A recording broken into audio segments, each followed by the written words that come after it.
The starship Serenity moved through deep space like a silver bird. It was one of the most beautiful ships in the galaxy. Theory people had built it, and Theory built everything to be beautiful. Long silver wings stretched out from the sides of the ship. Soft blue lights glowed along its body. Inside, the walls were made of polished white stone, and the floors were covered in thick carpets that felt soft under every step.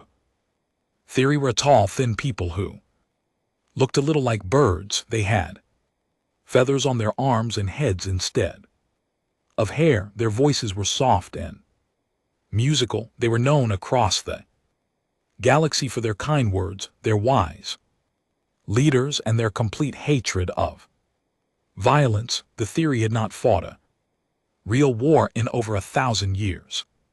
They believed that talking was always better than fighting. They believed that beauty was stronger than weapons. They believed many good things. On this day, the Velen Serenity carried a very important passenger. Her name was Lucira Valen. She was only 22 years old in her people's counting, but she was the youngest daughter of the High Matriarch of the Talari. That made her something like a princess. She was being sent on her first real mission as a diplomat. She was going to a trade meeting on a neutral world called Kesari 4. Her job was to speak kind words and make friends for her people. Lyra was nervous. She stood in her private room on the ship and looked at herself in the mirror. Her feathers were the color of white snow, with small touches of silver. Her eyes were large and soft and the color of honey. She wore a long robe of pale blue silk. She was beautiful, but she did not feel strong. She had trained for this job for many years, but now that the moment was here, she felt very young. "You will do well, my lady," said a deep voice behind her. She turned around. Captain Torrin stood in the doorway. He was the leader of her protectors. He was tall and proud, and his feathers were a deep silver color. He wore the famous armor of the 8th Guard. The armor shone like a mirror. At his side hung a pulse saber, a weapon that had been in his family for 500 years. "Thank you, Captain," Lyra said. "I hope so." Torrin smiled. "You have 12 of the finest warriors in all Theory space to protect you. Nothing will happen, and if anything did happen, we would handle it with honor." Lyra nodded. The 8th Guard were famous. They practiced old battle forms that were 3,000 years old. They moved like dancers. They fought like poets. Every move they made was part of a long tradition. Lyra had watched them train many times. It was like watching beautiful music. "There is one more thing, my lady," Torrin said. His voice changed a little. It sounded almost like he was talking about something he did not like. "The human is here. He wishes to introduce himself." The human, Lucira, had almost forgotten. "Yes, the one the treaty forces us to carry. He is waiting outside." Lucira took a breath. "Send him in." Torrin stepped aside. A different kind of person walked into the room. He was shorter than Torrin, but wider. His body looked heavy and thick. He did not move like airy. He moved with hard, sharp steps. He was not beautiful. His skin was brown and his hair was black and cut very short. There were small scars on his face and his hands. He wore a plain dark green uniform. A rifle was strapped to his back. He did not bow or make any graceful movement. He simply stood and looked at her with calm, steady eyes. "Staff Sergeant Marcus Reyes," he said. His voice was low and rough. "Terran Defense Coalition. I'm here as part of the treaty, ma'am. I won't get in your way." Lyra did not know what to say. She Had met humans before, but only in pictures and short meetings. This was the first time one had stood so close to her. He smelled different, he looked different. He made her feel small in a way the Eighth Guards did not. The Eighth Guards looked dangerous, but their danger was beautiful. This human's danger was just danger. Welcome aboard, Sergeant Reyes, she said. She tried to smile. I hope your stay with us is pleasant. Thank you, ma'am. He gave a short nod, then he turned and walked out. When he was gone, Torin made a soft sound of disgust. Such people know grace, no training of the heart. They only know how to hurt things. The treaty says he must come, Lyra said softly. Yes, the treaty. Humans pushed very hard for that treaty. They always want to be seen. They always want to be near important people. It is a sickness with them. I think Lucira did not answer. She watched the door where the human had gone. Something about him stayed in her mind. The way he looked at the room. He had looked at the corners first. He had looked at the windows and the doors. Then he had looked at her. It was like he was checking the room before he could see the person in it. It was a strange way to enter a place. The next 2 days passed in peace. The ship flew through the quiet dark of space. Lyra practiced her speeches. The Eighth Guards practiced their drills in the open training room.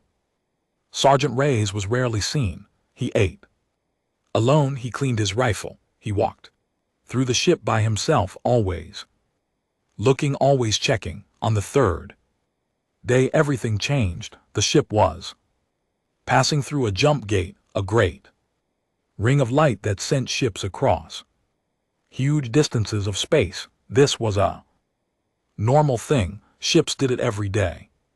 But as the Velen Serenity came out the other side, alarms began to scream. Lyra was thrown to the floor of her room. Red lights flashed everywhere. The soft music that always played in the halls was replaced by loud warning sounds. She could hear running feet and shouting voices. The door of her room burst open. Torin stood there with his pulse saber drawn. His face was pale. My lady, we are under attack. Krusk raiders, many of them. Our ship is damaged. We must reach the escape pods now. Lucer's heart felt like it had stopped. The Krusk were reptile pirates who lived on the edges of the galaxy. They were cruel, greedy, and strong. Everyone had heard stories of them, but the stories had always been far away. She ran. Torin pulled her through the shaking halls. The ship was hit again. A wall exploded near them. Smoke filled the air. Through the smoke, Lucira saw Sergeant Reyes. He was calm. He was already at the escape pod. He had his rifle ready. He was waving the Eighth Guards inside. Move, he said. Move. Move, move. They piled into the pod. 12 Eighth Guards, 1 Thalari princess, 1 human soldier. The pod shot away from the dying ship. Below them, a green jungle moon grew larger and larger. It was called Tharsis 9, and it belonged to the Krusk. The escape pod hit the jungle. Hard trees cracked under it. Mud and wet leaves splashed against the windows. The pod slid for a long time before it finally stopped, leaning at a strain angle against a tall tree. Inside, everyone was shaken but alive. Lyra's head hurt. Her shoulder felt bruised. She looked around. The Eighth Guards were already checking their weapons and helping each other stand. Torin was speaking quickly to his men. Sergeant Reyes was not speaking. He was already at the door, looking out through a small crack. Wait, Raya said. The Eighth Guard stopped. Reyes watched the jungle for a long minute, then 2 minutes, then 3. Nothing moved outside except leaves and small flying creatures. Finally he nodded. Clear for now, he said, but not for long. Out quick and quiet, move away from the pod. It's a target. Torin frowned. Sergeant, we must first set a plan. We must move, Ray said, not unkindly but firmly. The Krusk will find this pod. It made a fire trail across the sky. They saw it land. Every minute we stay here is a minute we give them to come. We can plan on the move. Torin's feathers rose slightly. He did not like being told what to do by a human, but he was not a stupid man. He could feel the truth in the human's words. He nodded once sharply and led his guards out. They moved into the jungle. The air was hot and wet. The trees were huge with leaves as big as shields. Strange sounds came from all around them, clicks and hoots and long low cries. The ground was soft and sometimes sucked at their boots. After an hour of walking, Ray stopped them at the base of a small rocky hill. There was a half cave in the rock hidden behind thick plants. It was not perfect, but it was something. We stop here for now, Rhea said. I need to check the area. Torin raised a hand. Sergeant, I must remind you that I am in command of this group. My lady's safety is my duty, not yours. Reyes looked at him. His face showed nothing. Yes, sir, I understand. What are your orders? Torin seemed surprised that the human had given way so easily. He stood taller. We will set a perimeter, 4 guards on watch at all times. We will wait for the rescue ship. Theory Navy will come. They always come. How long until they come, sir? Reyes asked. 11 standard days. Reyes was quiet for a moment. The cruise will find us in 2 days, maybe less. Then we will defend ourselves with honor, Veltorin said. 8th Guard do not run. We hold our ground. We face our enemies. Reyes nodded slowly. Understood, sir. Do I have permission to walk the area? I would like to see the ground around us. Go, Veltorin said, waving his hand. Do what humans do. Reyes left. Lyra sat down on a rock near the half cave. She watched him go. The 8th Guards began to set their positions. They looked proud and strong in their shining armor, but Lyra could not stop thinking about what Reyes had said. 2 days. The cruise would come in 2 days, maybe less. Reyes was gone for 3 hours. When he came back, he was carrying many strange things. Pieces of metal from the escape pod, thin wires, small containers of liquid from the pod, supplies. He looked tired and his uniform was wet with sweat, but his eyes were sharp. He began to work. He set traps in the trees around their camp. He tied wires between bushes that would pull on small noisemakers if anything walked through them. He put sharp pieces of metal hidden in the mud near the paths he had found. He climbed a tall tree and cut away leaves to make a hidden shooting spot. He worked and the 8th Guards watched him with half-amused faces. What is he doing? One of them whispered to another. Playing in the mud, said the other. They laughed softly. La did not laugh. She watched Reyes climb down from the tree and start on another trap. She had never seen anyone work so hard and so quietly. He did not speak. He did not ask for help. He did not stop to rest. He just worked. She walked over to him when he was digging a small hole near a path. What are you doing, Sergeant? She asked. He looked up. His face was streaked with mud. Getting ready, ma'am.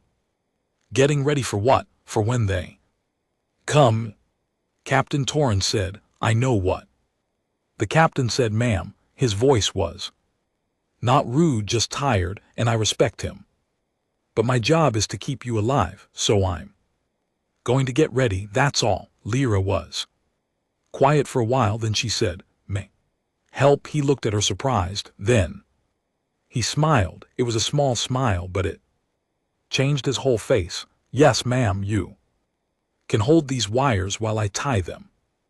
She did. They worked together for an hour. She asked questions and he answered them simply. She learned that each trap had a reason, each wire had a purpose. Nothing he did was random. He was building a web. She realized a web of small dangers, and their camp was in the middle of it. Night came. The jungle grew dark and loud. The 8th guards took their watches.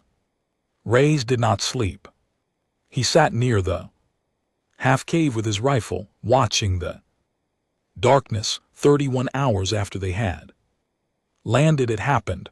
One of Reyes's wires pulled tight. A small rock fell and clicked against another rock. It was a tiny sound, but Reyes heard it. He was already moving before the 8th guards knew anything was wrong. "They're here," he said quietly. 6 of them west side. "Get her to the back of the cave now." Torin stood up. "We will meet them with honor." Form the line. "Captain, don't."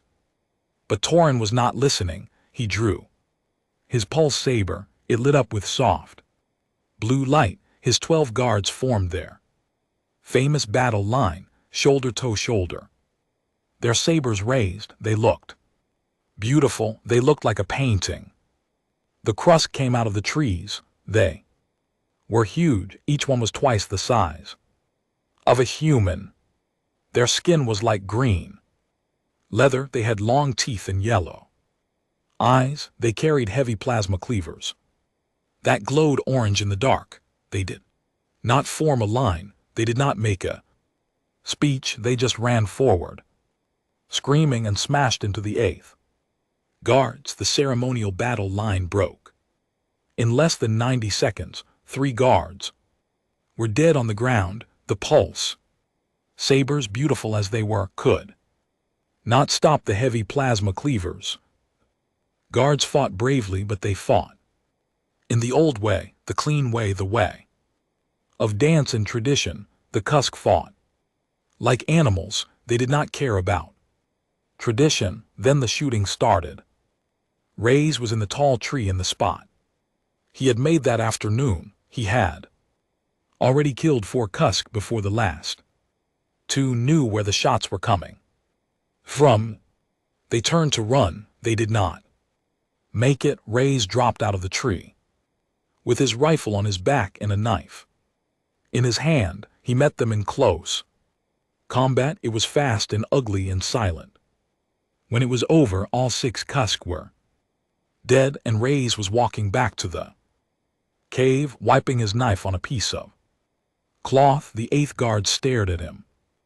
They had lost 3 brothers in 90 seconds. He had killed 6 Cusk alone in about the same time. He did not look proud. He did not look angry. He just looked tired. He reloaded his rifle as he walked. "There'll be more," he said. "Always more. We should move camp before sunrise." Lyra looked at him. She did not see a crude, violent creature anymore. She saw something else. She did not yet have a word for it, but she was starting to look for one. The camp was silent. After the fight, 3 8th guards lay dead under white cloths. Their silver armor was stained with their own blood.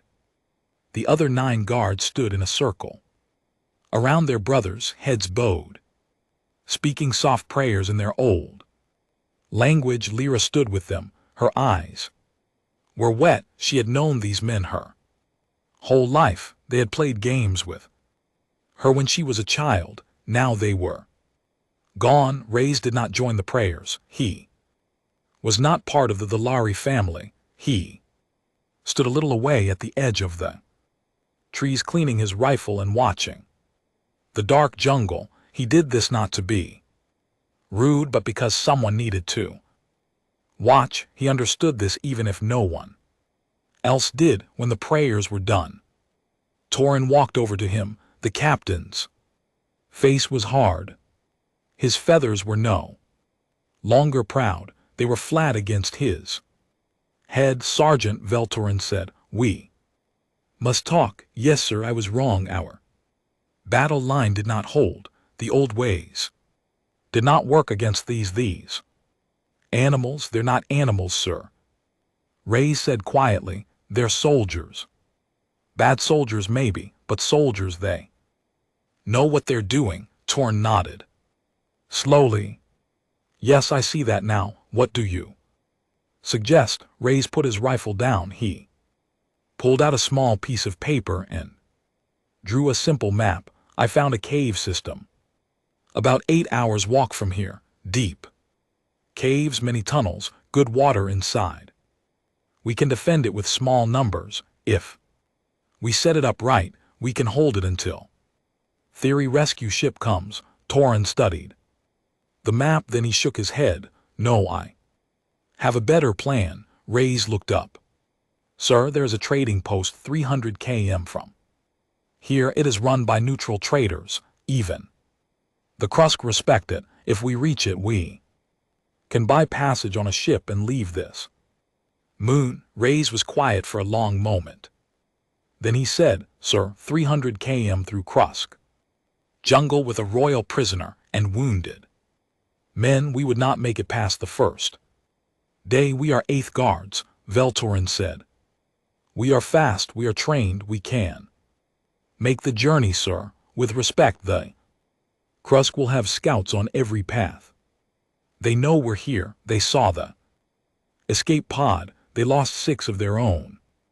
Tonight, by morning, their whole war band will be looking for us. If we move across the open country, they will find us and they will surround us. Caves. Sir, we need caves, walls, small spaces where they cannot use their numbers. You speak of hiding like rats. I speak of living, sir." The 2 men looked at each other. The silence was heavy. The other 8th Guards had stopped what they were doing. They were watching. "Looser. Watch too." Torrin turned to his men. "The human says we should hide in caves.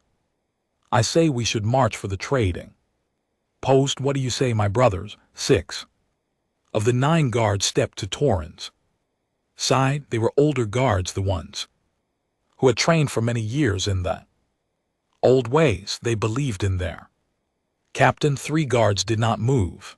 The youngest of them was a warrior named Ithrin. His feathers were pale gold. His eyes were young but thoughtful. "Captain," I said carefully, I believe. The human is right. I watched him fight. Tonight he knows this kind of war. We do not." "You speak against me," Torrin said. His voice was cold. "I speak for my lady's safety." Iran said nothing else. Torrin looked at all 3 of them with angry eyes. Then he turned to Lyra. "My lady, you must choose. Come with me and my loyal guards to the trading post, or stay here with the human and these 3 who have lost their way." Lyra's heart beat fast. Everyone was looking at her. She was a young diplomat. She was trained to make everyone happy. She was trained to find answers that pleased all sides, but there was no answer here that would please everyone. She had to choose. She looked at Torrin. He had served her family for 30 years. He was like an uncle to her. She looked at Reyes. She had known him for less than a week. She closed her eyes. She remembered the fight. She remembered how the 8th Guards had broken. She remembered how Reyes had come out of the trees like a shadow and done what no one else could do. She remembered how afterward he had asked if she was hurt. Before he asked about anything else, she opened her eyes. "I will stay with Sergeant Reyes," she said. Her voice was quiet but clear. Torrin stared at her. For a moment his face looked broken. Then it became hard again. So be it. He said, you have chosen the human way. I hope it does not kill you. That night, while Ray slept his first hour of rest in 2 days, Torin and his 6 loyal guards left the camp. They took most of the food. They took most of the water. They took all of the medicine. They left only what Laser, Ray's, and the 3 other guards needed to stay alive for perhaps 4 days. When Ray's woke up and saw what had happened, he said nothing. He did not shout. He did not curse. He simply looked at what was left, nodded once, and began to sort it. We can make this work, he said. We will be hungry, but we can make it work. Ian was angry. They stole from us. They stole from you, my lady. They were afraid, Lucira said softly. She was surprised at her own words. Fear makes people do things they would not do. Ray's looked at her with something new in his eyes. Respect, perhaps. He nodded. Let's move, he said. Those caves are waiting. They walked all day. Ray's went first, always checking the ground, always watching the trees. Iran and the 2 other guards helped carry the supplies. Lucira walked in the middle, where Ray's wanted her. Her feet hurt. Her body ached, but she did not complain. They reached the caves by evening. Ray's was right. They were good caves. Main one was deep with a narrow entrance that only one person could pass through at a time. A small stream ran through the back. There were side tunnels for hiding and for storing things. This is good, Ethan said, looking around. This is very good. It's a start, Raya said. Now we make it better. They worked for 2 days. Ray showed them how to set new traps, how to block certain tunnels, how to leave false trails outside. He taught the 3 8th guards things they had never been taught in their 3,000 years of tradition. They listened. They learned. On the morning of the 3rd day, a sound came from outside, a small bell that Ray's had hidden in a tree nearly a kilometer away. He went out alone to check. When he came back, his face was pale. What is it? Lyra asked. He did not answer right away. He looked at Ethan, then he looked at her. Veltorin and the others, he said. Krusk caught them. Are they? Yes, my lady, all of them. The Krusk put their heads on sticks at the edge of my perimeter. As a message, Lucira sat down. She could not stand anymore. 3 8th guards made low sounds of pain. They had known those men all their lives. Ray's knelt in front of her. My lady, I'm sorry. I'm truly sorry. They were good men, even if we disagreed. She nodded. Tears ran down her feathers. The Kusk know where we are, Ray said.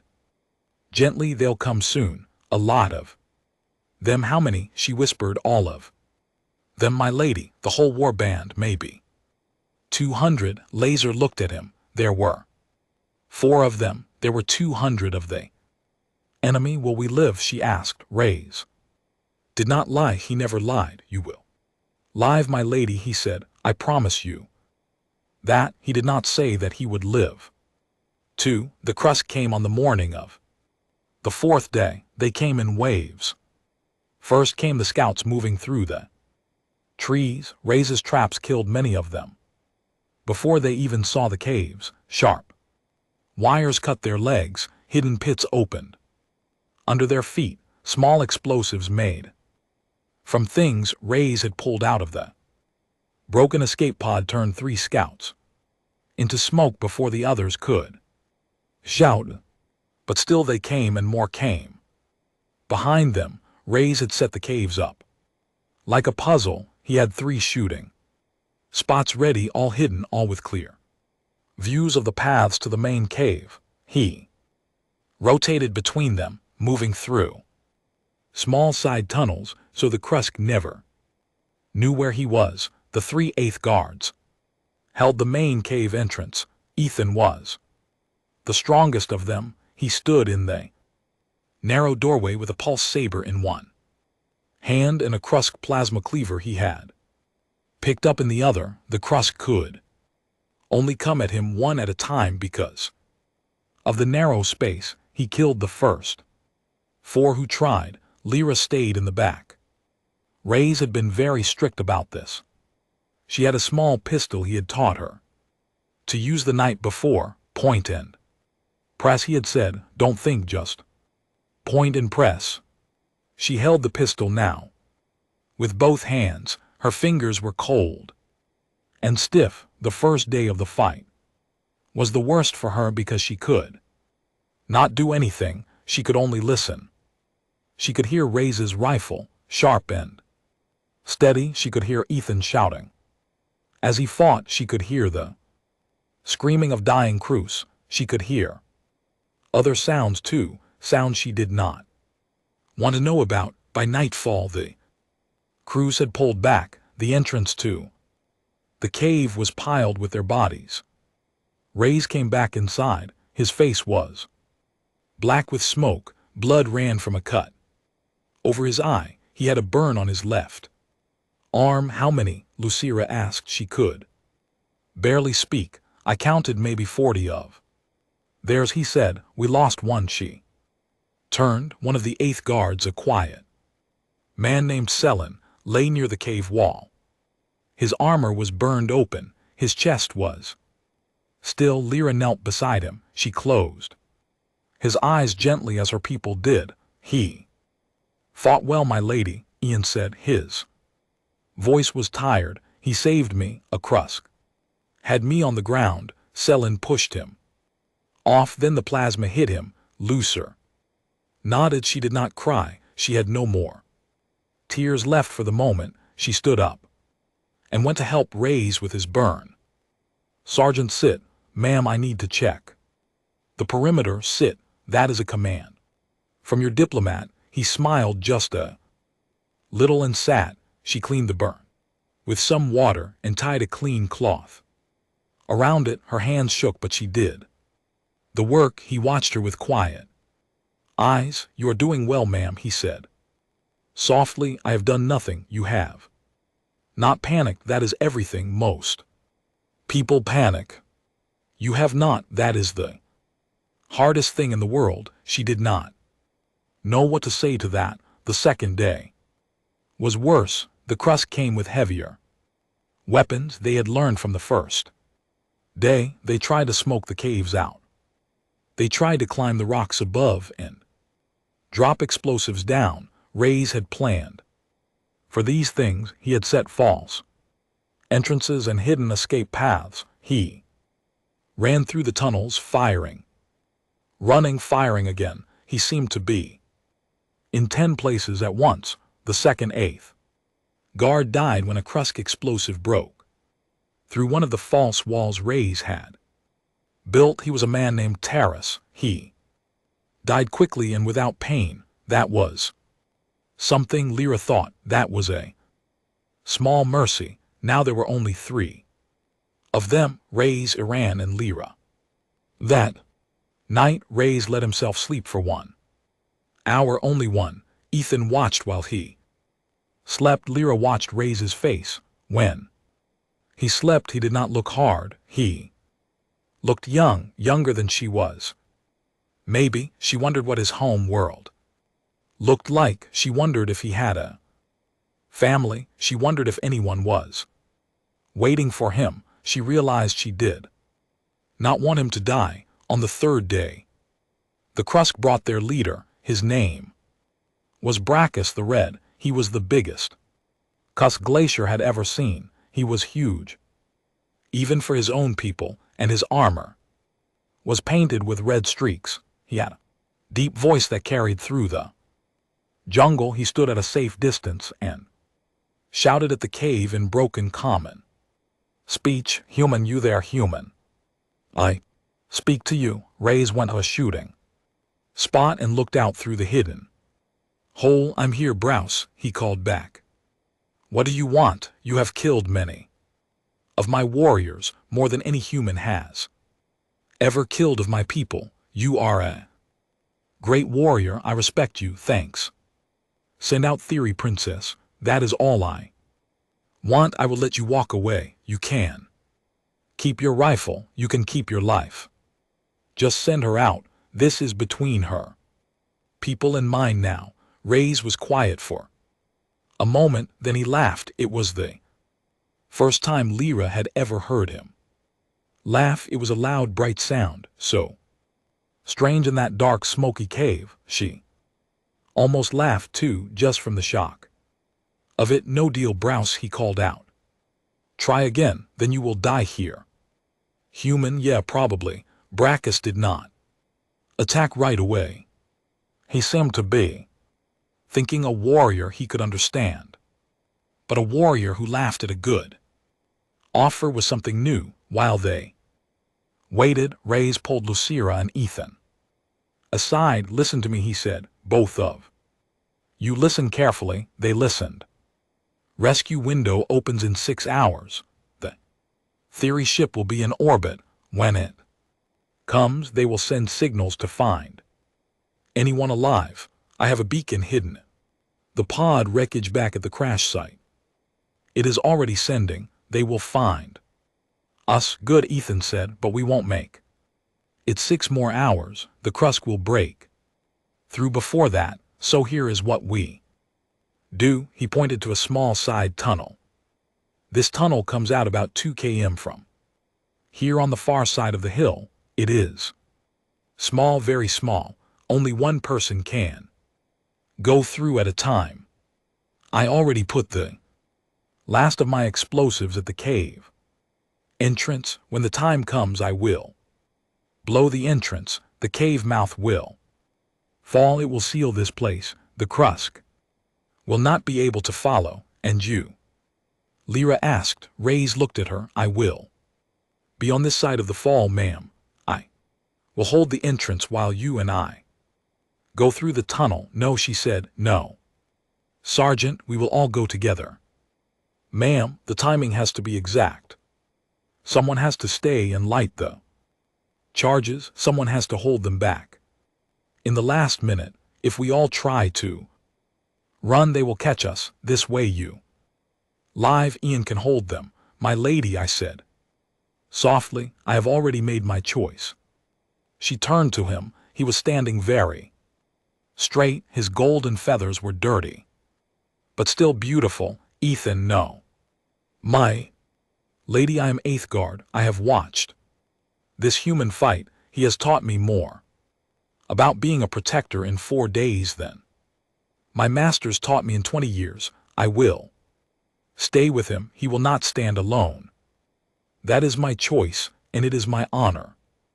Lyra could not speak. Her throat was too tight. Reyes put a hand on Ethan's shoulder. Brother, he said. Brother, I answered. The Krusk attacked 1 hour later. It was the hardest attack yet. They came with everything they had. Browse led them himself. The fighting in that final hour was something Lyra would remember her whole life. Reyes and Ithran stood side by side at the narrow entrance. They killed and killed and killed. Ethan took a cut across the chest. He kept fighting. Reyes took a hit to the leg. He kept fighting. Then I stepped in front of a plasma blade meant for Reyes's back. The blade cut through his armor and into his body. He fell. Lyra ran to him. She held him in her arms. His eyes were already going far away. My lady, he whispered, tell my mother, tell her I was a true protector. Not a symbol, a real one. Tell her I finally understood. I will tell her.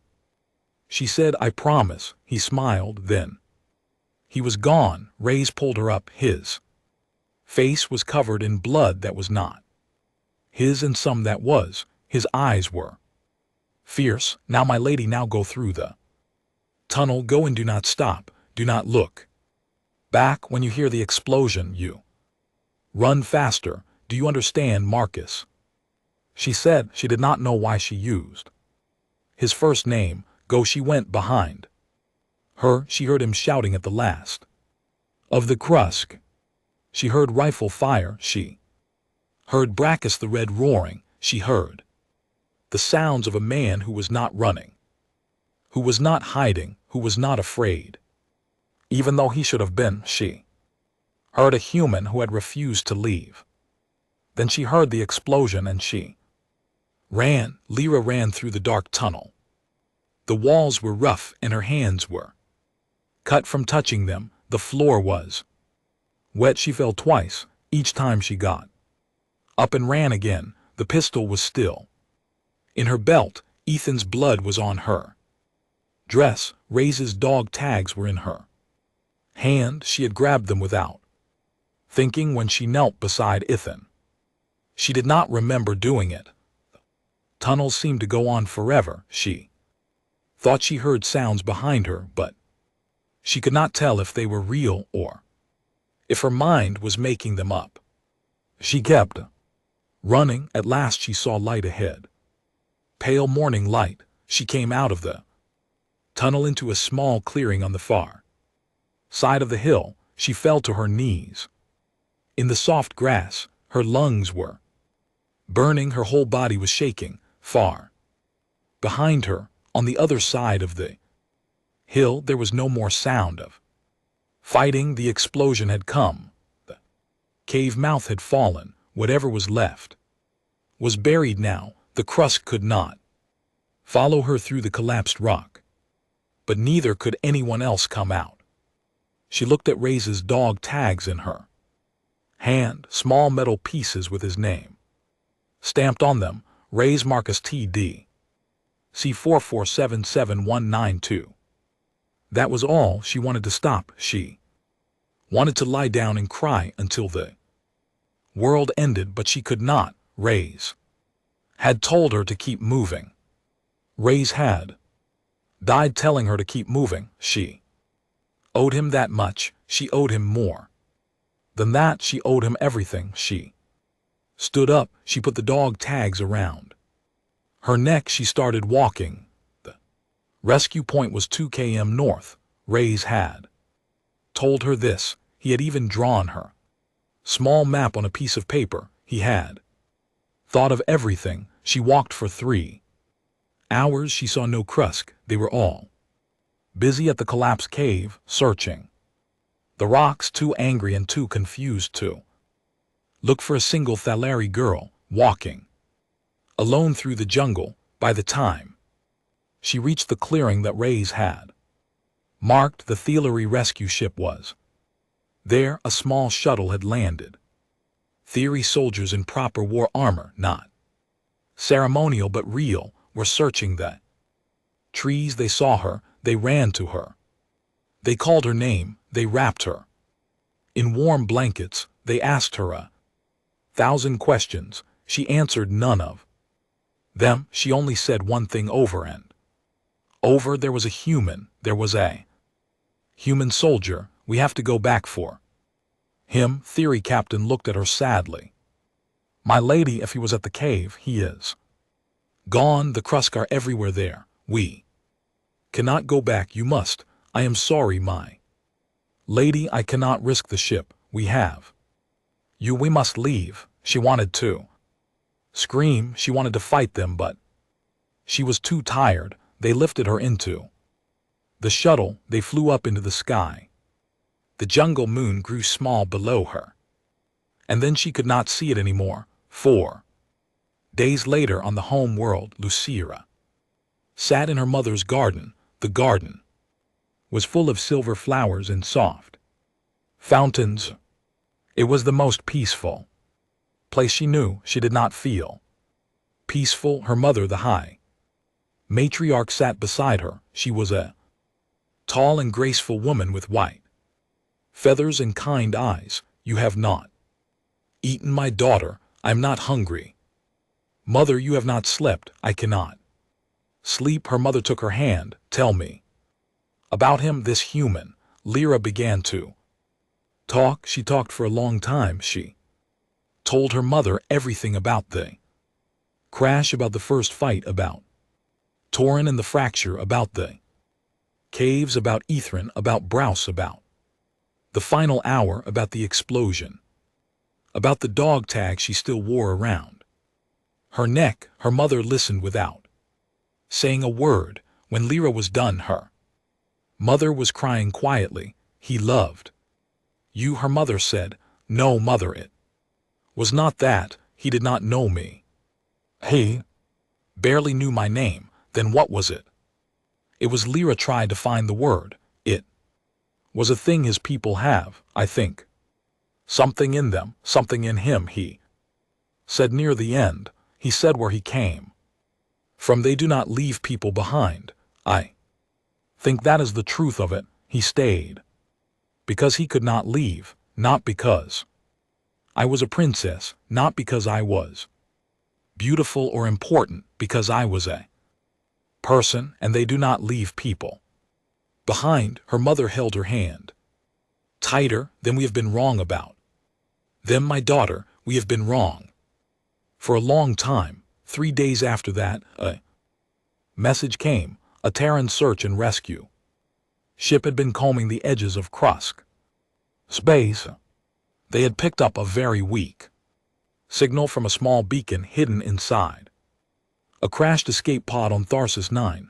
They had followed the signal. They had found a man. He was buried under rock and dirt. He had dug himself out through a broken air tunnel. He had 6 crews, warriors dead around him, killed one by one over many hours in the dark. He was missing 2 fingers. He had lost so much blood that he should have been dead. Twice over, he was covered in burns and cuts. He was alive. When the message reached Laser, she did not speak for a full minute. Then she ran through her mother's palace like a child. She ran past shocked servants and surprised guards. She ran into her mother's throne room in the middle of a meeting with the Council of Elders. Mother, she said, out of breath. Mother, he is alive.